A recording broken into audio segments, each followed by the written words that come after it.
Ladies, gentlemen, those in between and those beyond, welcome to the PrimateCast.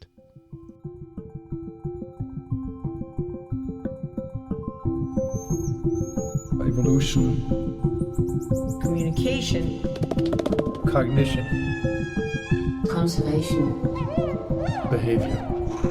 Primatology. Typically primates. Become the monkey. Yes, indeed, we're back here at the PrimateCast. I'm your host, Andrew McIntosh, and this is podcast number 57, 2+ years after number 56. Sorry for that, more on that later. Today's podcast, which is going to be released on Friday, February the 14th, 2020, happy Valentine's Day, everyone, is all about saving the golden lion tamarin from extinction. So if you're feeling your February 14th love, please send that over to the Atlantic coastal forests of Brazil, where these golden lion tamarins are living. But before we get into the podcast, a little bit of housekeeping here.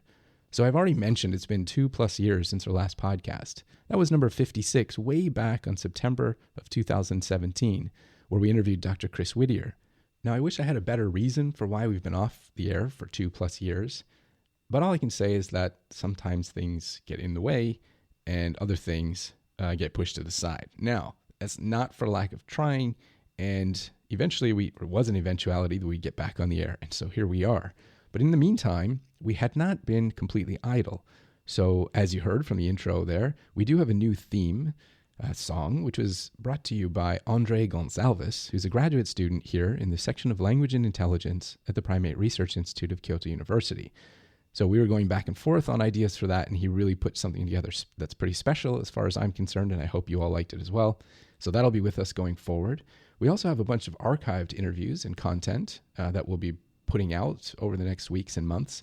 These include a special or even a 2-part special on thanatology, which is the study of all things death, with a focus here on the animal kingdom that, again, Andre will be putting together for us. We also have some archived interviews with Dr. Julie Dubosc, who'll be talking to us about social structure, social networks, social transmission of information, and infectious diseases. She was a postdoc in my lab for a number of years. And we'll also have an interview with Dr. Chuck Snowden, who brings us some insight into the evolution of musicality and musical tastes in marmosets. We, of course, also have plenty of opportunities on the horizon to collect new interviews, and those will be coming out in the months and year ahead. In the meantime, we also have conservation voices still in tow with the PrimateCast, as Dr. Cécile Sarabian has assumed a postdoc position here at the Primate Research Institute, and she'll be with us for the next foreseeable future. Okay, but getting back to today's podcast, in September of 2018, just so happened to be on my birthday, which you'll hear a little bit about later when our guest congratulates me. Ignore that. It is Valentine's Day 2020 now. But I was joined in the studio by Dr. Valeria Romano. Valeria was a PhD student and postdoc in my lab from 2014 to 2019. She was also affiliated with Strasbourg University mainly and working with my friend and colleague, Dr. Cedric Sueur. She's currently a postdoctoral fellow at the University of Alicante in Spain. Now, Valeria got her start in wildlife biology and primatology, you can say, in the Atlantic forests of Brazil, exactly in the place where the golden lion tamarins are living. And that's the topic for today's podcast. So when Valeria was here, she was invited to be part of an annual meeting in 2018 for the Golden Lion Tamarin Association. And so we leveraged that opportunity and her budding collaboration there again by getting her to conduct a series of interviews with conservation scientists that were present there. So these include people that were founders of the organization, have been invested through decades in the success of the program. And we have 5 interviews from that meeting and from Valeria to present today. And in addition to that, we'll be hearing a lot about what Valeria is doing, how she's gotten involved, and the importance of that program to make sure that golden lion tamarins remain in existence for the foreseeable future. So without any further preamble here, and to belie the fact that I've missed 2+ years of podcasts, let's get right into it and welcome Valeria to the studio. Thank you, Andrew. It's a big pleasure to be here. I believe it's the first time that you've ever been in this studio, isn't it? Yeah, it is the first time. I mean, I have heard a lot about it, and also listening to many of your podcasts. But this is a big pleasure. Thank you for the support. So So, but before we start, I would like to ask everybody to join me to wish Andrew happy birthday. Oh, boy, here we go. I couldn't think of any better way to spend my birthday than with you in a podcast here. So Thank you. thank you. I hope the listeners have as much fun as I do. Yeah, it's gonna be great, and I think it's very special to be here as well. So I wish you all the best, and a lot of conservation projects for the future, and beers coming from the Golden Lion Tamarin. So Luis Paulo Ferraz is gonna listen to us very soon. When you meet us, please save beers from the project to us. Yes, I second that motion. Thank you for that. So let's just get right down into it. What is a Golden Lion Tamarin? Wow, that's a good question. From my perspective, Golden Lion Tamarin is the most beautiful and fascinating small world, new world primate that you might observe. So tell us about it. What does a Golden Lion Tamarin look like? So it's a quite small primate. It has about 50 centimeters, counting the tail. And the name Golden Lion Tamarin comes because they really look like an orange primate. It's like when the sun just shines on it, it looks like gold. Mm-hmm. And that's why we have like the Golden Lion Tamarin. So it has this. It's a primate species which is predominantly monogamous. So I used to say that it's like compared to the Japanese macaques. They look like hippie, like hyphy. It's like peace and love. They're like quite nice with the behavior, like not very aggressive compared to the Japanese macaques. Mm-hmm. And And so these, as far as I understand, these animals are also restricted to a certain area of forest in Brazil. Yes. So this is endangered and endemic species. The endemic species lives in Atlantic forest fragments in the Rio de Janeiro state in Brazil. So when it was about 1980, we had about just a few hundred individuals living into the wild. And they always lived in this portion of the Atlantic forest in the Rio de Janeiro. But after, by the researcher called Coimbra Filho, they realized that those animals were actually living in a very a small portion of the area they originally were living there. Yeah. So this is just outside of Rio. So, I mean, how many humans are we talking about in this area that are maybe competing for the... How many people live in Rio anyways? Well, I don't know, like in Rio, I have this number I don't have in mind right now, but in the coast of Rio, that's where there is the basin where these individuals are living, the inhabitants right now, the rainforest fragments, we have about 1 million people living in there. Yeah. Okay. So that's obviously, that's a huge number. Yeah, a lot of stress on the animals there. Yeah. And so, what were kind of what was the main reason why the population got so small for those Golden Lion Tamarins? Yeah, so as I said, like in 1980, 70 to 80, they started observing that there was only a few hundred individuals living in the wild, and the main reason for the decline of these individuals, the population, was that there was a lot of illegal traffic. And also deforestation. So that was the main two reasons why the populations had decreased. Yeah. So basically, because they're so beautiful, they became popular household pets. Yeah, exactly. I mean, they were sold everywhere. Yeah. So at the time, we had there are some records that shows that the animals were like illegally being removed and so on. Yeah. Mm-hmm. But so since that time, when they recognized that there was a problem, a lot of progress has been made. So can you tell us a little bit about some of the actions that are happening here with the Golden Lion Tamarin Association? Yeah, so what happened is that after this researcher Coimbra Filho and also Ademar Filho, they started to work together. What happened is that they started calling the attention of an international society, and some researchers in the United States, they came for our call, and then they started making some collaborations. And then when it was in 1992, it was when the Golden Lion Tamarin Association was created. And this is the Brazilian Association for the Conservation of the Golden Lion Tamarins. And of course, the main goal is not only to focus on the conservation of these species, but by saving these species from extinction, we are also saving a huge land and a huge area of Atlantic forest and the animals that inhabit there. And so not that long ago, you actually took a trip down to Brazil and participated in a meeting of the association. So can you tell us about that? Yeah, so that is the strategic planning meeting they have every other year or frequently or not when it's necessary.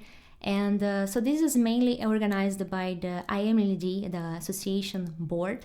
And what happens in this meeting is that we sit all together, not only the board members of the IMLD, but also the collaborators that include the researchers, that include the funders, that include the representatives of the government as well.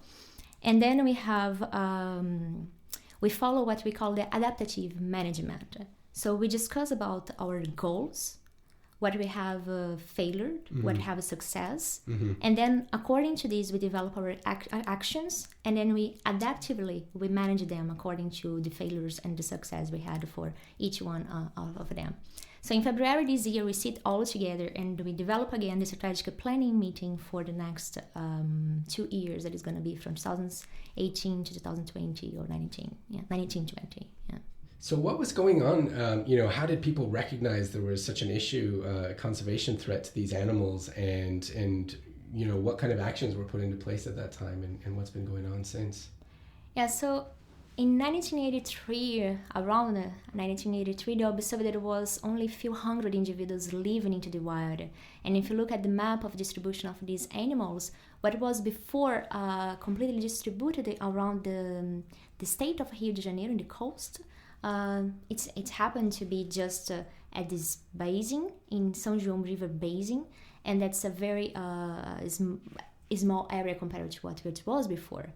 So at the time, some Brazilian researchers are starting to call the attention of the international community, especially with the United States American researchers, and they started some programs for starting with all this process for looking at what is happening, how is the situation, what they can predict for doing it in the future. Yeah.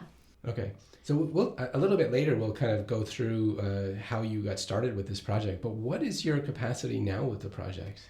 Well, now I'm a collaborator of the Golden Lion Tamarin Association. I'm also collaborating directly with Carlos Luiz Miranda in the University of in the UENF, that is Northern State University of Rio de Janeiro. And the support I provide now is basically and mainly based on the epidemiological models that we can create to understand how a stochastic process such as disease outbreaks could interfere in the population and decrease dramatically or not these populations in the wild. Yeah, okay, so let's just step back for a second. When you think of conservation threats, of course, the biggest ones and one that has been recognized in this project from the beginning is habitat loss, destruction, degradation, fragmentation. Yeah. Then we have other things to do with like climate change. Of course, you mentioned the pet trade, so over-harvesting is another big issue. So how does kind of infectious disease play in here? Okay, so if you think recently about the yellow fever, for example, the dynamic and local temperatures are increasing, allowing to the dynamics of life of the mosquitoes, for example, is also being influenced. So, for example, for this area specifically, we have some local extinctions of Aloata gauriba, the bugios, and we still don't know until May this year if the golden lion tamarins would be susceptible or not. So recently we got one case of golden lion tamarin being killed because of this disease, and then providing due support for the epidemiological perspective for the conservation is actually highly important to understand how it would influence and which measures we could do in case some outbreak happens into this environment. So let's set up this meeting here. In February of this year, 2018, you traveled back to Brazil to join, this strategic meeting of the Golden Lion Tamarin Association. So how about you, and that's exactly the platform for this entire podcast. So can you tell us about that meeting and what it was like to just get back involved and seeing all the players? Yeah, so this is a strategic planning meeting. The association, his collaborators, we get together every other year, or when we report it's necessary, so it might change from 1 year, it depends. And what happens there is that we gather We gather like the board members of the association. We also get the collaborators that includes researchers, funders, landowners, and also representatives of the government. So this year, for example, we had representatives from the Ministry of the Environment, the Ministry of Health, and others. Yeah. So basically, in this meeting, we use an approach called adaptive management that basically we design and manage and monitor the actions, the conservation actions the association has for the next years.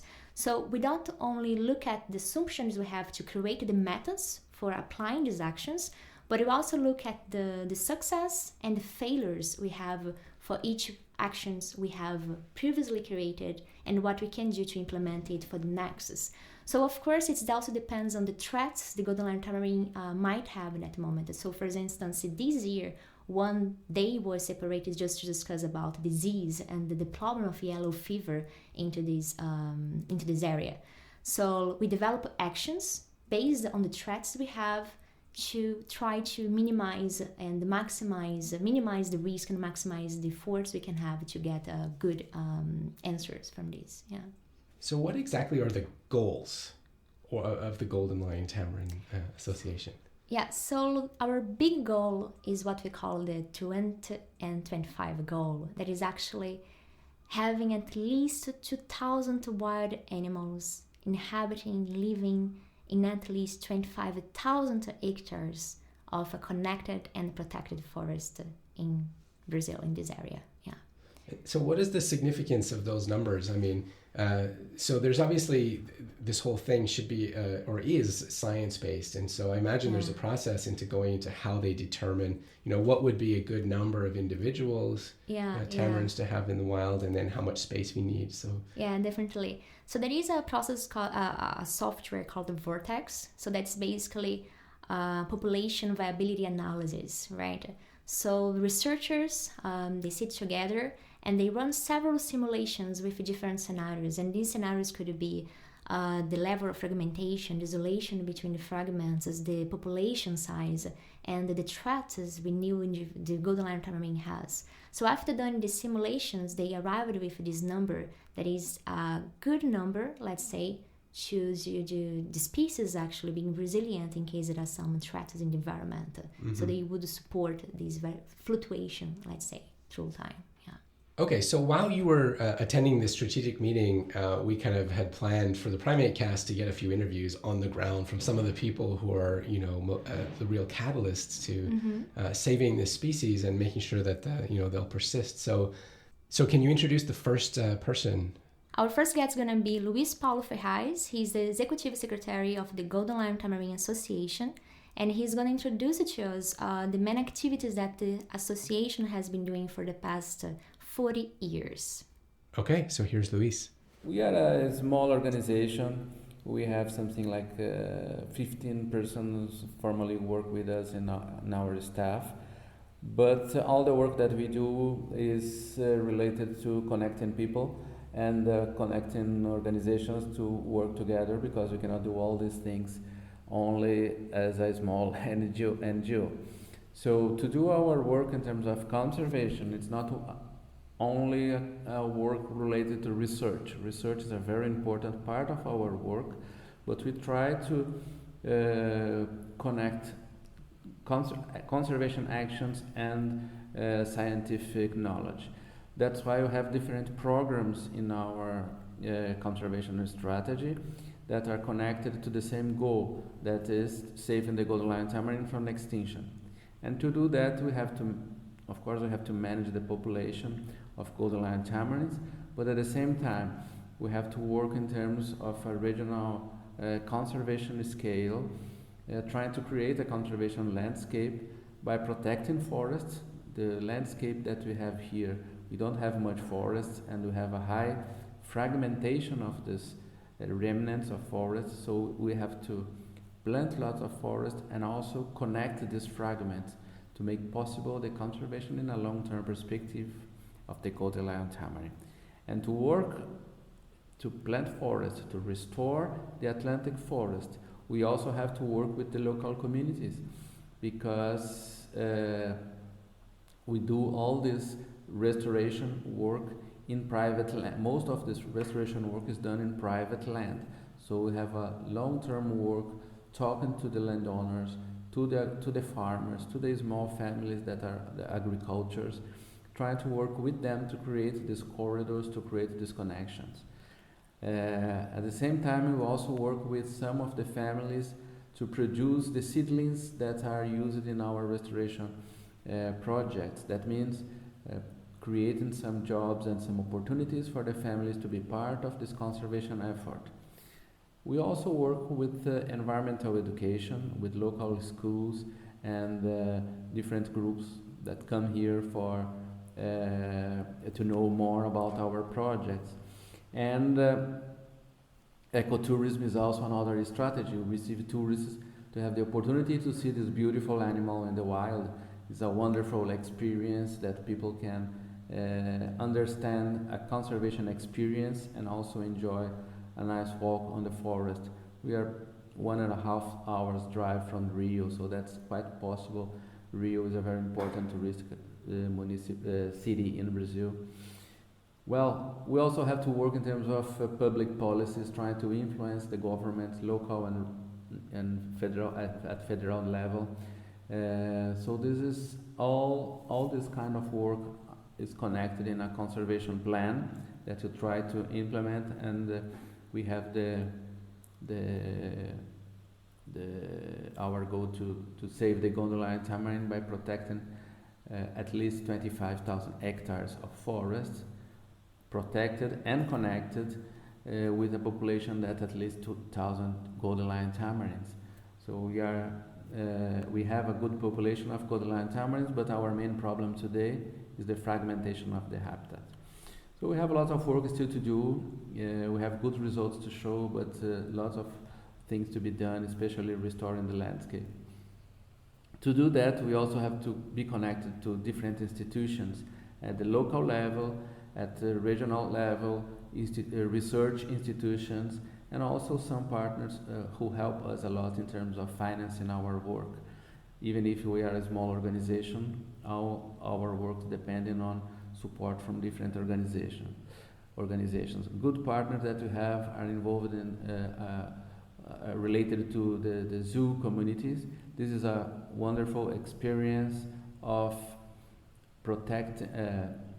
use of the captivity population of endangered species to help to save the species from extinction. So from 1983 to 2000, 146 animals were reintroduced in the wild, and it was a very successful reintroduction. And we created a good relationship with different zoos all over the world. Some of them are still good partners until today of this conservation initiative. That's why we share with them some of our results. In the long-term perspective, we are still counting on these partnerships to make this process even more successful. And we hope that we can reach our goals and save the Gondola and Tamarin and improve the environment conditions in all this region here.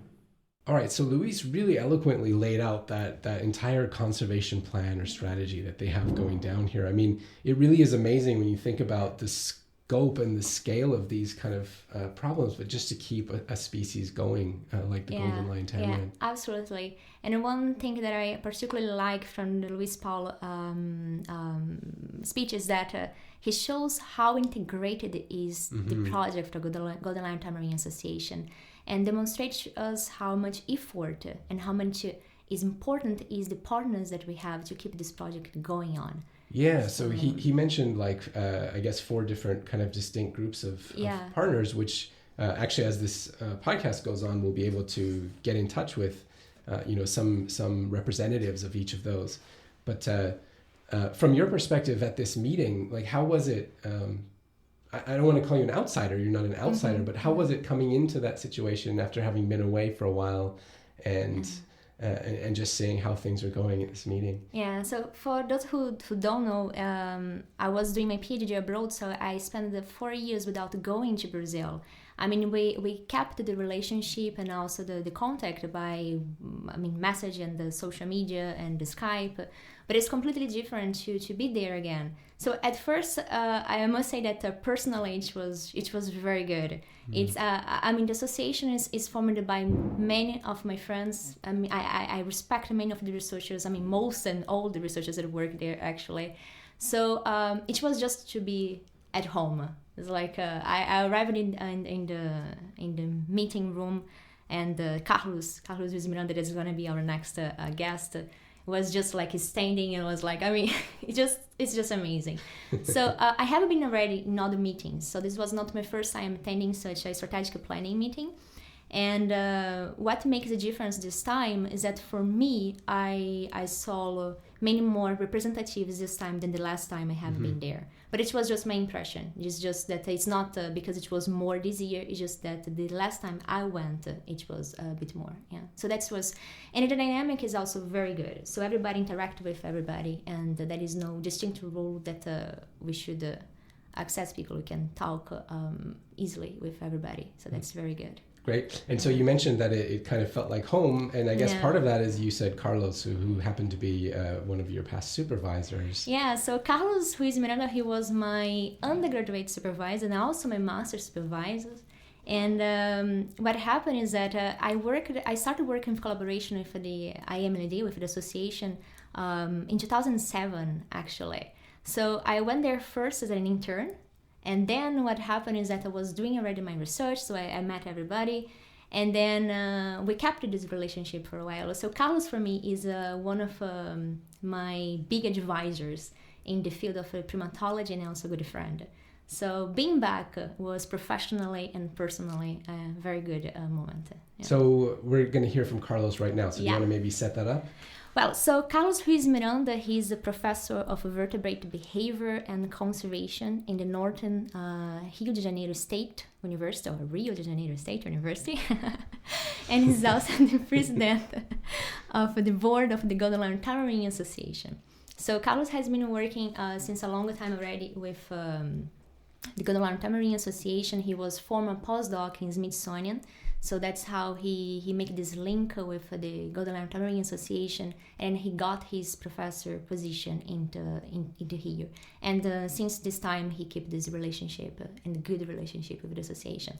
So he's gonna talk a little bit now to us about this relationship and how he started his research field in Brazil. I have been working with the Golden Lion Tamarin Conservation Project since 1992. When I started, I was a researcher for the Smithsonian's National Zoological Park, and I came here to work on the reintroduction project and was interested in research on the differences between captive-born and wild-born tamarins, mostly on communication, and I studied a lot their long calls. Then had a long-term project on the development of vocalizations, infant vocalizations, and I worked on food transfers and other issues that had to do with parental care and ontogeny. And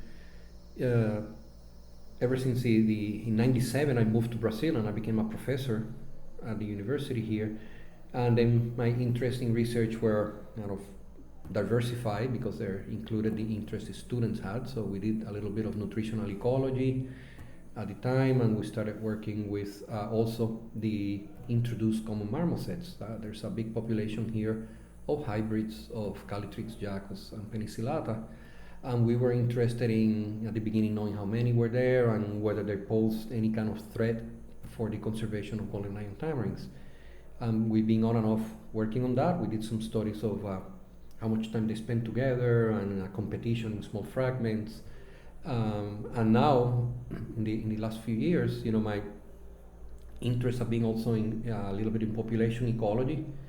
I have advised students on population genetics, on landscape genetics, but most of my emphasis now, the research emphasis, is on movement ecology of the animals, because we're interested now in knowing through which kind of landscape features animals move, the golden lion tamarins move, because the big deal now is connectivity, landscape connectivity. So we need to look at landscape connectivity in terms of landscape connectivity in how the monkeys see landscape connectivity, not how we see landscape connectivity in a map, theoretically. So we need to understand landscape connectivity in terms of the monkey's perspective. So that's a big emphasis now. And also I am kind of brokering a study of disease. Is there a threat of epidemic disease in the population of golden lion tamarins? And this is where I am interested in having a collaboration with Valeria Romano and the Kyoto Primate Center on trying to model, the different potential threats for epidemic disease and model how they will spread, the outbreak will spread, so we can have in hand some preemptive actions we can take in case of an outbreak of an epidemic disease. And so as someone myself who's recently transitioned from, maybe not that recently anymore, but transitioned from, being a more active researcher, younger researcher, student, postdoc, to somebody who's now facilitating a lot of different student projects and internship projects, I totally understand, the diversification, but also just listening to him now, you get a sense of how relevant so many different, lines of research might be when you have an endangered species that you're trying to protect. And so, he talked about things like communication between individuals. And, if you think of how important communication is for especially social animals, their social dynamics, their reproductive behavior, and now you have them in these small pockets of fragmented landscapes, very small populations. So even things like that can become, or the importance of those things becomes so amplified, in the conservation context. Yeah, absolutely. For example, you're talking about communication, right? And Carlos has showed with one of his PhD students at the time that the maximum distance where the long call, that is a very important vocalization for the golden lion tamarins for long distance, right? And for the cohesion of the group, actually degrade after 100 meters.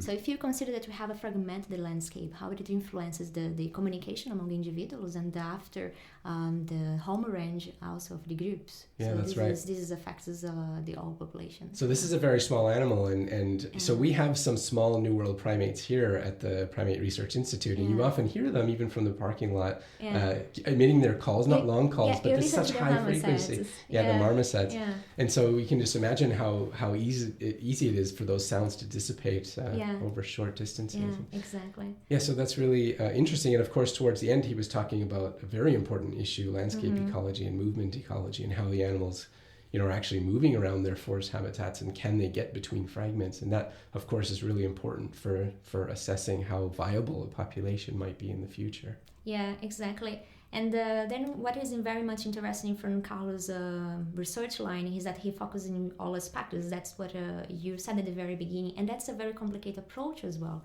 because we have to look at the social drivers, the genetic consequences, how it's just influencing basically the movement of individuals, whether they can cross or not the roads.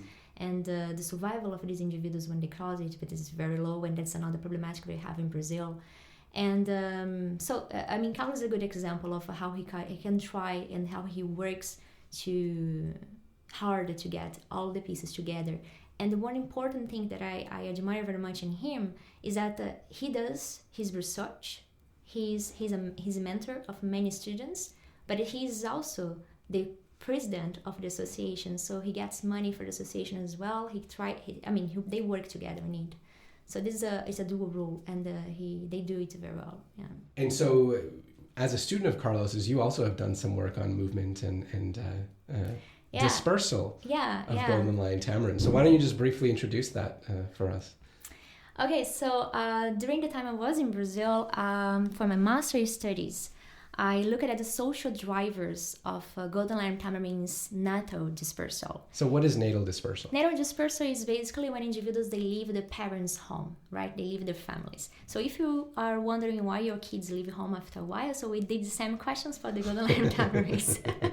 And what you discover is that, don't get surprised, the reason is that they find reproductive opportunities. So if they're interested for breeding, they will leave. That's a bit logical, of course. But we looked at they disperse much more during the mating season, and that was very much interesting. And the other reason is that the males, they usually leave the groups because they have relatively lower social integration to the group compared to the female dispersants, also to the own members of the group, right? So that was one of the questions that I have developed together with Carlos in Brazil. Yeah, so we look at the social drivers of a narrow dispersal. Okay. And so, when you're thinking about conservation and strategies and activism, obviously just doing research isn't enough. And so Carlos has also been really important driver of the conservation side of things in addition to the research. And so in the next section of this interview with Carlos, he actually talks a little bit more about that. Yeah. So Carlos, he's also the president of the Golden Tamarin Association, and next he's gonna to present to us this link between the university and the Golden Tamarin Association, how this link can be well done or not. Let's see. So being a university professor has been very useful for the NGO in two ways, and useful for the university too. First, because I can have graduate students and undergraduate students, I can put them to work in research that's of interest to the Golden Lion Tamarin Association. But also, one of the lines of action of my university is university extension. Professors have to work on what they call extension projects, and they have a line of funding for that, mostly for fellowships for students and collaborators. So I've been able in the past to use that university resource to fund actual environmental educators that stay and work at the NGO full time, so I can help on their education program that way.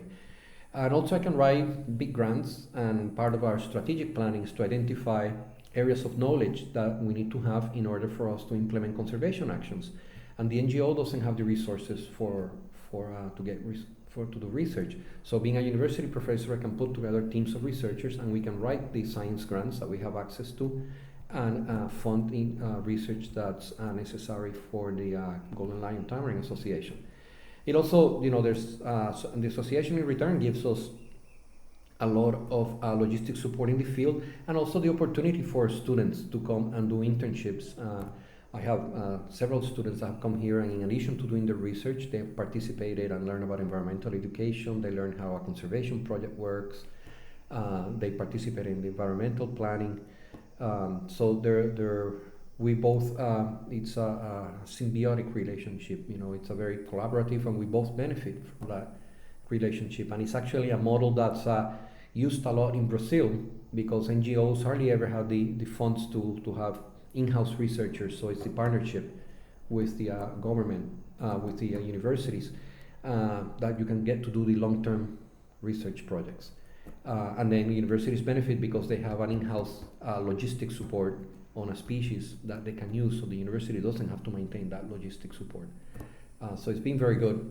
We've also been collaborating in courses, teaching courses for American universities that come, and universities from Europe also that come and do field courses through the university, but we use the association logistics and knowledge of the area for us to make those courses more interesting.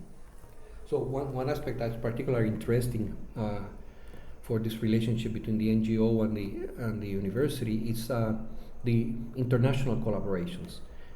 The university has the opportunity to establish international collaborations with other institutions to receive students and channel international students to come here and do work, and researchers to do work, and it facilitates everything that has to do with the bureaucracy related to permits and all of that. And for example, we're interested now with collaboration with Valeria. We may be able to do an interesting collaboration with Kyoto Primate Center, which is a center of international excellence in primate research, to come and help and do work with Golden Lion tamarins and other primates that we have in our area of action, like howler monkeys and capuchin monkeys.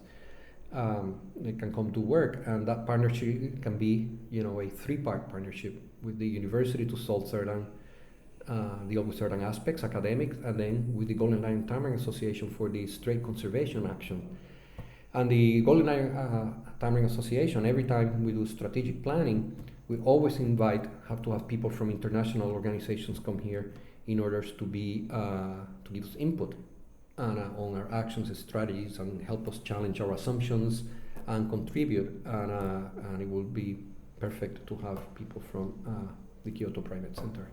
So I think that was a really great introduction into, the roles the important role that universities can have. And, when he talks about just having that platform to being able to access a whole different type of funding, for example, to do science and research in these, and even that the extinction research sounds really fascinating and, just a great opportunity to help support these NGOs. But he also talked about how the NGOs can then support the university's endeavors. And I think that's where I want to come back to you. So he mentioned in this section of the interview how it's great at a university you can kind of, push students into do some of this important work for the Golden Lion Tamarins. And you happen to have been one of those students. So can you, maybe starting from the very beginning, how did you become involved in all of this? So from the very beginning, it was in 2007, more than 10 years ago already.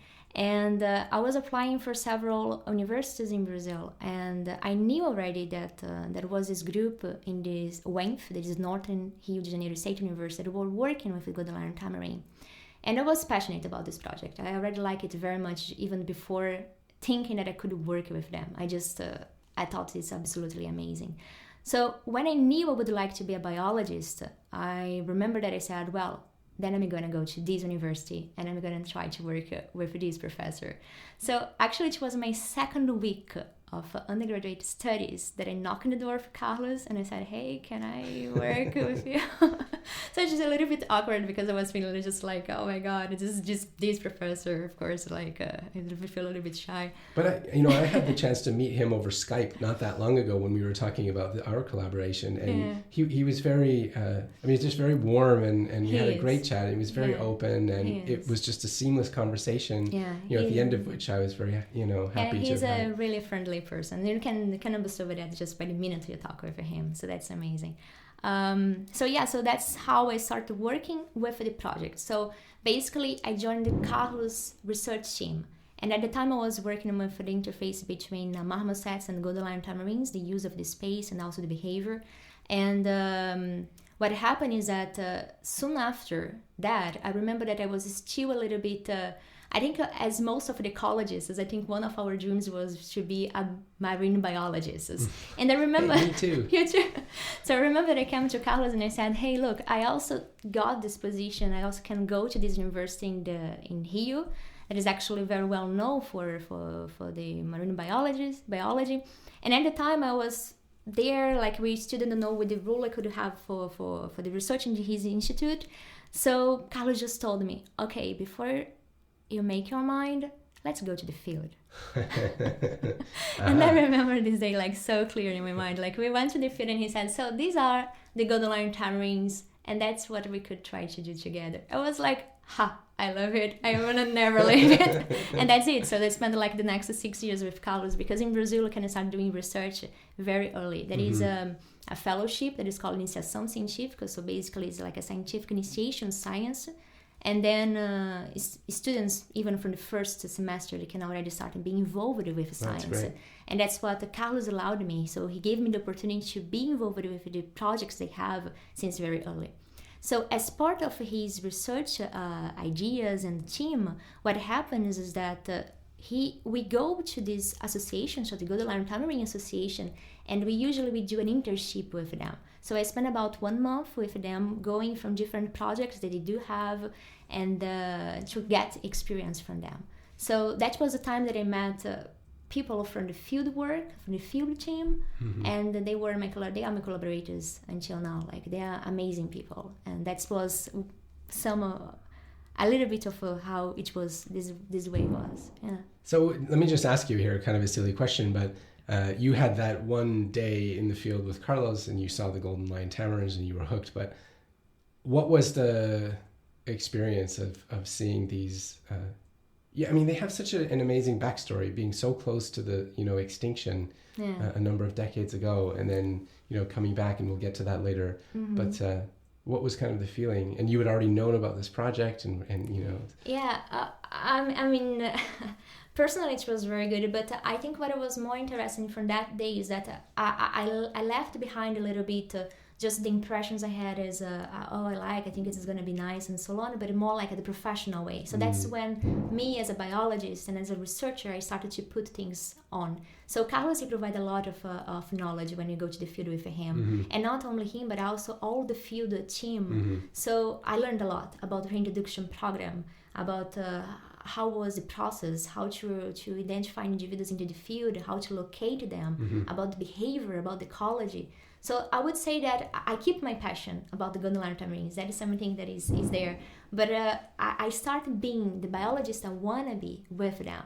Great. So the research I am today, I always say that it's like a part is because they raise it somehow, like these and me. That's good. Okay, so you mentioned just reintroduction there, and I think now's a good transition we can make. So most people, when they see animals like golden lion tamarins, it's not going to be in nature.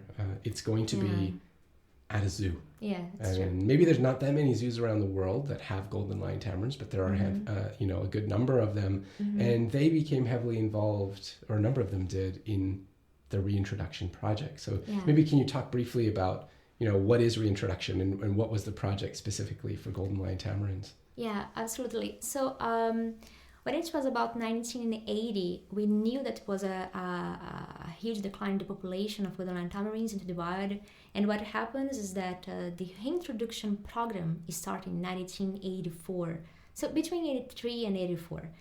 But then what happened is that the zoos from all around the world, and mainly from Europe and the United States, we had this record of how much animals they do have, and they provide us some animals that pass through a quarantine process to them go to the wild. What was very much interesting through this process is that it's not only about introducing the animals into the wild, because basically, how do they forage? Which are the predators? So beforehand, they passed by a process to habituate the animals to the possible threats they would have into the wild as well.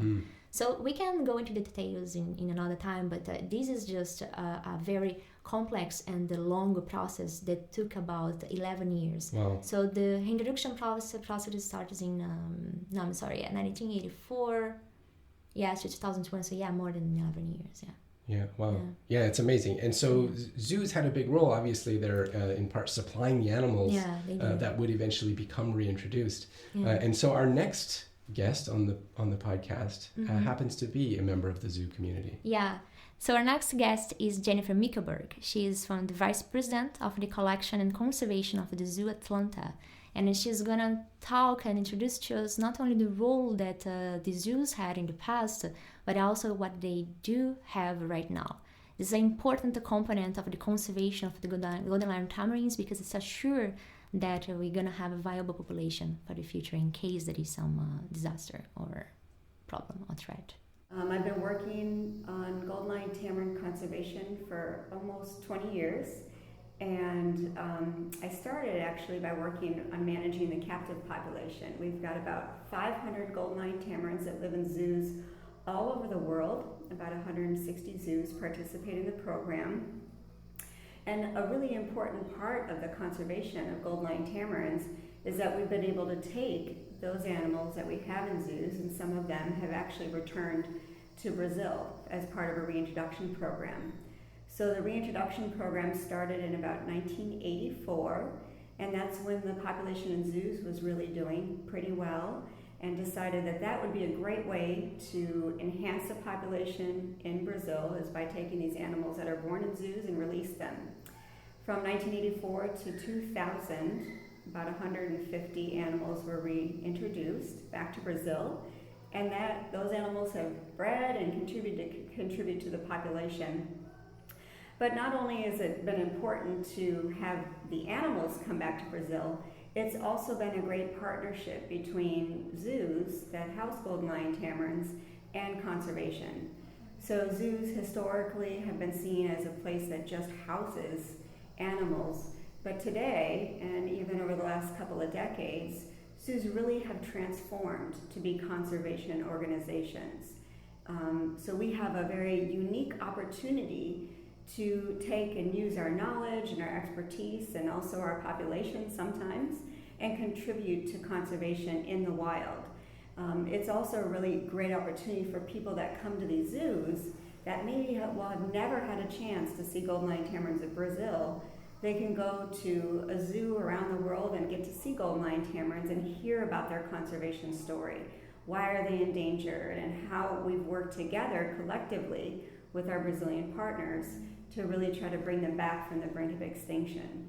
So as I was doing my homework for this podcast and listening to some of the interviews that you got, after listening to Jennifer's, or the first few seconds of Jennifer's interview, it dawned on me that I recognized that voice. I never met her before, but because I'm teaching this zoo biology class at Kyoto University for undergraduates, sometimes, or I always show parts of a documentary from Great Museums Television, which they have an episode called Wild Thing, Smithsonian National Zoo, and she's featured in that as being part of this, as a coordinator for the Golden Lion Tamarin project there, and its involvement with the National Zoo. And so the Smithsonian National Zoo has been a partner of the Golden Lion Tamarin project for quite a long time, maybe since the beginning. Yeah, they do. And so United States Institutes from United States has been some of our main collaborators. And Smithsonian for sure, it has been one of the big collaborators we have. Yeah, not only from the logistical support as well part, but also for the many researchers that finally came from there to work with us. That was the example of Carlos. That's right. And Jennifer. That's right. That we have interviewed here. Yeah. In that documentary, they also talk about how one of their big things is training and education for people from all over the world, and so I think it's a great mission on that end. But the one thing that if you see the documentary, they also talk quite a lot about is how animals that are living in zoos are obviously not prepared at all to be released into the wild. And so how can you get the animals ready for reintroduction? I mean, reintroduction projects, it is an important conservation strategy, but frankly it usually fails. And or at least it's very hard to establish a viable kind of breeding population. So this case with the Golden Lion Tamarins has been quite good.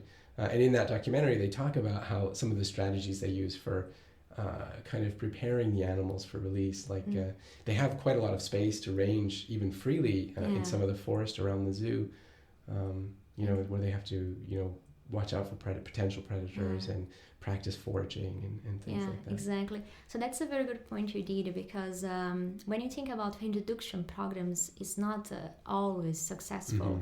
And for the Golden Lion Tamarins, this is an example of successful conservation program, because actually one of the strategies ours had is a scientific background as well. And as you said, before the introduction, so our first introduction event actually was not successful. And after that, we learned from the mistakes, and they started to create some activities beforehand, so animals could be more exposed for what would be natural conditions, actually. So either giving foraging tasks to individuals, or pretending that showing to them the possible predators they would face, and so on. Yeah, it's really amazing. Just thinking of a different project, there's the conservation projects for black-footed ferrets in the United States as well as another, high-profile project with kind of variable levels of success. But one of the things that they were trying to do is teach natural foraging or hunting behavior. And so you have this, it's a little bit off topic, but you have this, really interesting kind of ethical dilemma, because what do black-footed ferrets eat? Well, they're predators, and they spend a lot of time eating prairie dogs. So part of the conservation strategy is to breed prairie dogs specifically for the purpose that the black-footed ferrets can learn how to hunt them. And so you have this kind of animal welfare, animal rights versus conservation, the right of an individual animal versus, the conservation or protection of the species. And so there's so many moving parts. I mean, with the Golden Lion Tamarins, you have a different set of issues, but one of the issues, and this is going to transition into our next interview, but one of the issues is, where do you put them back to? So even if you have them trained, my understanding is that the Atlantic forest is heavily fragmented at the time. There's tons of people around, and there's just not very many places for them to go. So what has been the main strategy of the Golden Lion Tamarin Association in this regard? So that's a very good point. because the two main activities that the Golden Lion Tamarin associations they have now as priority actually is to create connections between the fragments. We have enough forests, but they are completely fragmented. And the second is to protect these fragments. So together with the efforts of the Golden Lion Tamarin Association, which was created in Brazil a few decades ago, the first biological reserve in Brazil. Wow. That is the Poço das Antas Biological Reserve. And after that, they started putting the efforts in collaborating with local landowners.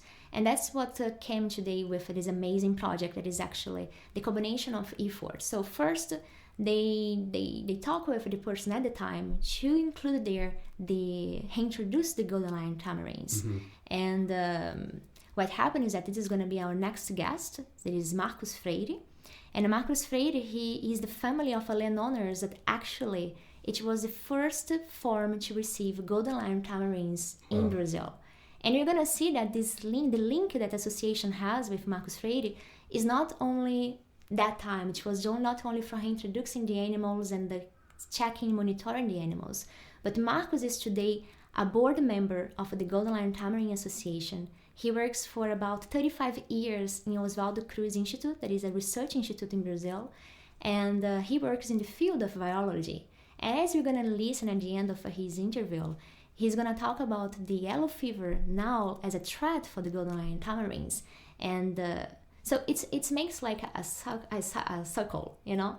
So he started with his family, working together with the Golden Lion Tamarin Association, and now he's providing his expertise as a virologist to the Golden Lion Tamarin Association. Yeah. All right, let's hear directly from Marcos. My father bought a farm more than 50 years ago, and we have a farm here. And a few years in 1985 or something like, the group that worked with the Golden Lion Tamarin looked for us for asking if you have some part of the farm that would be used for introduction of some animals that would be transferred from the UK or the United States. Then it was a good opportunity to discuss how to do, and we are discussing the possibility until the day that they had a plan to introduce in another farm. But in fact, what happened when they tried to introduce these animals there, they realized that in the farm that they were planning to introduce was a rat with a group of wild animals. Then they had to look for another place. Then they remembered that they had a conversation with me, and they put me a phone or they got a call, and they asked me if it's possible to introduce the animals. Then it was like this. We decided to introduce the animals there. It was in 1989, the middle of 1989. Then, in fact, it was the first farm that had Golden Lion Tamarin introduced. And since there, we are in straight contact and cooperation with the association, and very close relationship, because the animals were at that time were introduced, and it was more than 6 years to have the animals completely independent. Then after that, we were invited to to be a part of the as a associate with the Gold Lion Association, I think it is, and we are here now. I am part of the board of the association, and by chance I have been working for more than 35 years in Oswaldo Cruz Foundation in virology and the vaccinology, and today the relationship was, let's say, important to help some strategic to think about how to protect the gold lion tamarin from the yellow fever challenge that we are with the outbreak, that we are in the same region that we have these animals. So I think it's really heartwarming to see when, people who might start out as just being associated to the project by the mere fact that they're living in an important area for the project, but rather than just trying to take, either land from those people or, somehow push them out, like a lot of kind of traditional conservation does operate that way. You gazette certain areas for complete protection. You don't allow any people in it. But here it's much more working together with the local people, and then not only working together, but actually providing opportunities, in both directions. So this cooperation looks to be really substantial. Yeah. So that's a very good point of, that's a very, very interesting point of the Golden Lion Tamarin Association that I'm fascinated about, is that instead of working in a one way, it's a two-way process. So basically, what happens in many of the landowners that were interested to this project was the association helped to create commercial tree nurseries in Brazil. And in exchange, what happened is that they buy from these nurseries the seedlings they will use for the corridors, for the reforestation. So just to have an idea, in 2013, the Golden Lion Tamarin Association bought about 800,000 native tree seedlings. So that's just amazing in perspective. It's fantastic. I mean, it's really just the idea of empowering the local community to produce products that are then bought by the NGO and associated kind of institutions to support the forest. It just seems like it's such an ideal way to do it. Yeah, it's increase the forest-friendly income into the community. And as a perspective, people understand and see the economic also role of having the Golden Lion Tamarin there, without considering, for example, the ecotourism, for instance. That is another, I would say, more obvious way of thinking about conservation. Right, Carlos mentioned it's so close to Rio that that ecotourism component of it is. Exactly. It's just a maximum an hour of, depending on the traffic, of course, but it takes about an hour to arrive there, to reach this area. And also, which was interesting in the interview with Marcus, so he is obviously working towards working with the project in multiple capacities now, as a board member and also as a virologist, working on vaccines and thinking about yellow fever. So there's also that encouragement for people to get involved at that level, and then there's also environmental education programs that they're putting out. So yeah, absolutely. This is another part of the Golden Lion Tamarin Association. They have outstanding project that is to train local teachers about the conservation of Golden Lion tamarins, about the threats, about the conservation of the Atlantic forest per se as well, and through that and after this, they go to the schools and they have activities with the kids. They have the class. So actually, this knowledge is spread throughout the community, and that's very fascinating. Yeah.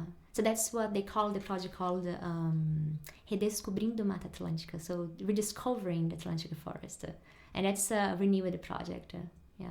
Okay. So in our last interview of this podcast, we're going to hear from James Dietz. So can you maybe set this up? Yeah, with a big pleasure to me to introduce James Dietz. He's the vice president of the Save the Golden Lion Tamarin Association. So this is an American partner of the Golden Lion Tamarin Association that is Brazil-based. And he's going to talk not only about his involvement as a researcher that he started in the 80 decades, But he's going to talk to us about his involvement as a conservation biologist that he became after that, and which are the goals that Golden Lion Tamarin has reached or not. Let's see. I started working initially doing research on golden lion tamarins in 1983. At that time, my interest was more along the lines of answering scientific questions. And then over the years, I realized that golden lion tamarins were probably going to become extinct during my research, and so I became a conservation biologist, working not just to understand golden lion tamarins, but to keep them from extinction. The Brazilian organization, Associação Mico-Leão Dourado, or AMLD, that we helped to form, is the organization that does all of the coordination and implementation of the national and international conservation work for this species. There are now about 3,200 golden lion tamarins in the wild, and their conservation status has been upgraded from critically endangered to endangered. And the reason for that is the work of this organization since its creation in 1992. We have science-based goals to understand what safe from extinction actually means. And one of the problems that golden lion tamarins face is that they're now only in 13 very small forest fragments that are about 70 kilometers or maybe an hour's drive from the city of Rio de Janeiro with 12 million inhabitants. And so what we're doing now, the association is doing, is working to tie together these forest fragments so that they become one population of golden lion tamarins big enough to keep the species from extinction. Our goal is 2,000 golden lion tamarins in connected and protected Atlantic forest habitat. We're not there yet, but we're working hard to get there, and I believe that at some point in the next maybe 10 years we will have enough forest fragments tied together to say that we have the species at least temporarily safe from extinction. Of course, the long term is going to be more difficult, maintaining that forest and its connections into perpetuity, and that brings me to say that golden lion tamarins are unfortunately a conservation reliant species. That means we're always going to have to look over these little forests that hold them, because they're so close to the big city of Rio de Janeiro, and thus are very endangered with development. So with that in mind, we have to ensure that the association will be here on the long term. We look forward to having many partners help us do that long after we're not here to do it ourselves. So I think it is a sad state of the planet when we have to use terms like conservation dependent or conservation reliant species, as we see with the golden lion tamarin. But at the same time, James mentioned that we do have over 3,000 individuals now in the wild by the latest counts, and so that is above the goal. It looks like at least half the goal for the numbers of individuals is there, but there's still a long way to go for protecting the habitat that we need to protect.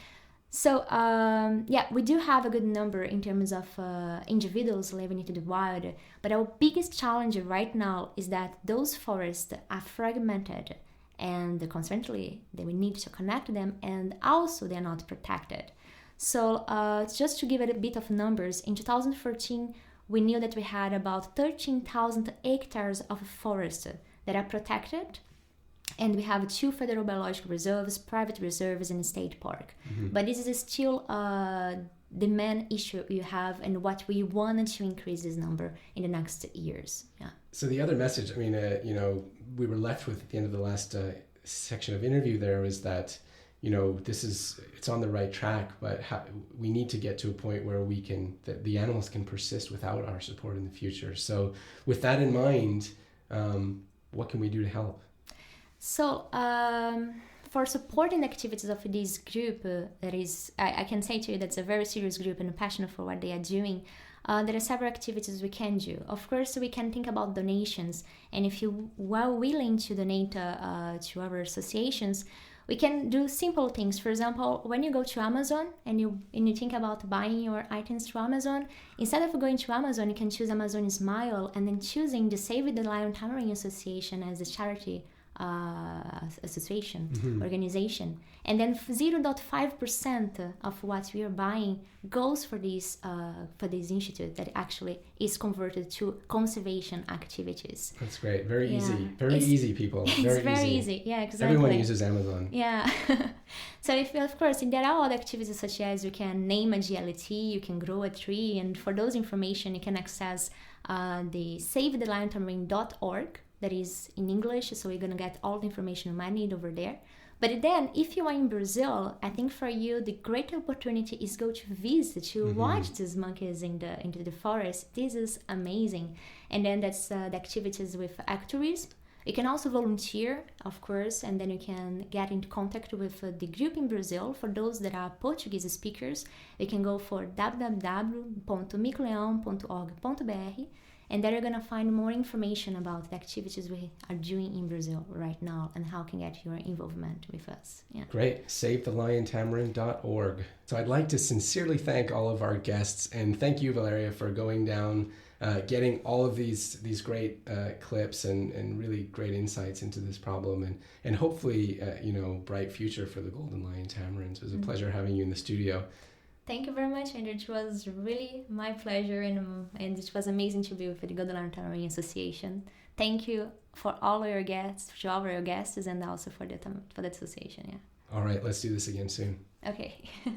You have been listening to the PrimateCast, a podcast series dedicated to all things primatology and wildlife science, to the conservation of species, and to the dissemination of related scientific knowledge. The podcast is brought to you by the Center for International Collaboration and Advanced Studies in Primatology at the Kyoto University Primate Research Institute. Visit us online at theprimatecast.com and follow our social media feeds on Facebook and Twitter at the PrimateCast.